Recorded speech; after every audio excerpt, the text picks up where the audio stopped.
Hello viewers, welcome back to the সুমনস grammar world. Viewers, আজকের ভিডিওতে আপনাদের জন্য আলোচনায় থাকছে প্রাথমিক বিদ্যালয়ের সহকারী শিক্ষক নিয়োগ পরীক্ষার চূড়ান্ত রেজাল্ট কবে নাগাদ প্রকাশিত হবে এই বিষয়টি নিয়ে। তো আপনারা অনেকেই জানেন যে দৈনিক আজকের পত্রিকায় একটি সংবাদ আপনারা পেয়েছেন এবং সেখানে আজকের পত্রিকায় যে প্রতিবেদনটি প্রকাশিত হয়েছে সেখানে আপনারা দেখেছেন এবং বিচলিত হয়েছেন যে প্রাথমিক বিদ্যালয়ের সহকারী শিক্ষক নিয়োগ পরীক্ষার চূড়ান্ত রেজাল্ট নভেম্বরের দ্বিতীয় বা তৃতীয় সপ্তাহে প্রকাশিত হবে।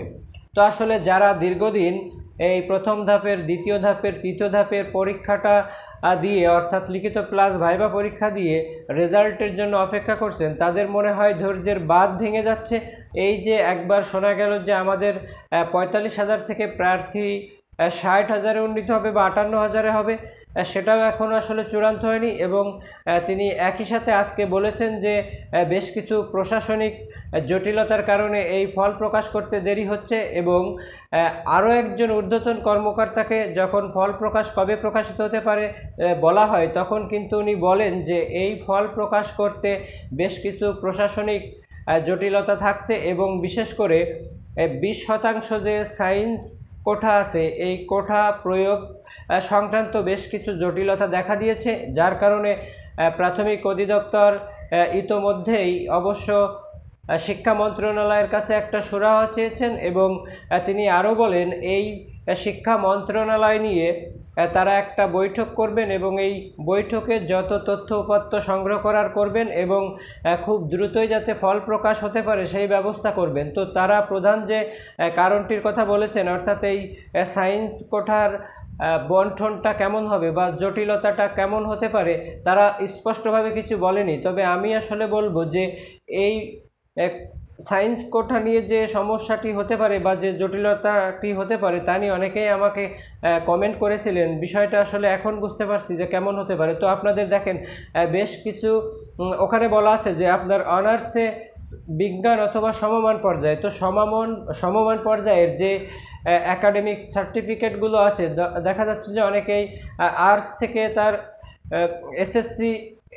এইচএসসি আর্টস কিন্তু অনার্স করেছেন ভূগোলে। তো ভূগোল কিন্তু একটা সায়েন্সের সাবজেক্ট। তো এই ক্ষেত্রে কি এমন কোনো জটিলতা হচ্ছে কিনা যে ভূগোলে যারা আছে তাদের সায়েন্স কোটা দেওয়া হবে কি দেওয়া হবে না? আবার অনেকেই কিন্তু বিভিন্ন বেসরকারি কৃষি কলেজ থেকেও কিন্তু কৃষি বিষয়ে স্নাতক অর্জন করেছেন। তো সেক্ষেত্রে কৃষি বিষয়ে যারা করেছেন তাদের ব্যাকগ্রাউন্ড দেখে তো তাদের অনার্স বা তাদের এই যে ডিগ্রি সমমান সেই কৃষি শিক্ষাটাকে সায়েন্স ধরবে কিনা।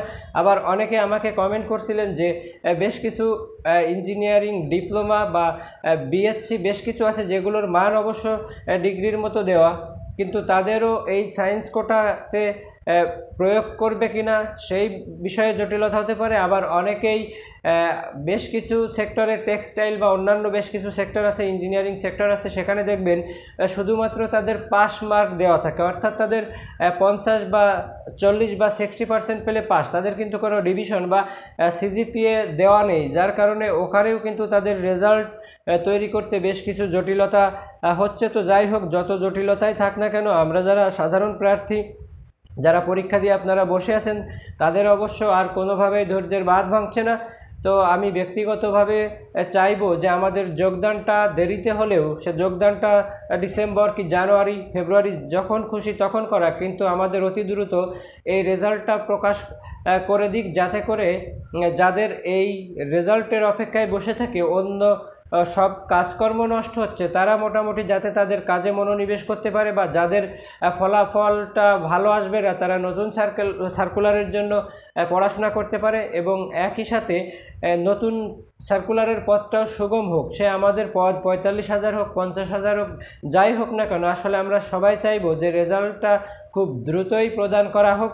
তো আজকের মতো এই পর্যন্ত। আরও কিছু জানার থাকলে কমেন্ট করবেন, ভিডিওটি ভালো লাগলে অবশ্যই একটি লাইক দিবেন, চ্যানেলটি নতুন দেখে থাকলে সাবস্ক্রাইব করে পাশে থাকবেন। ধন্যবাদ।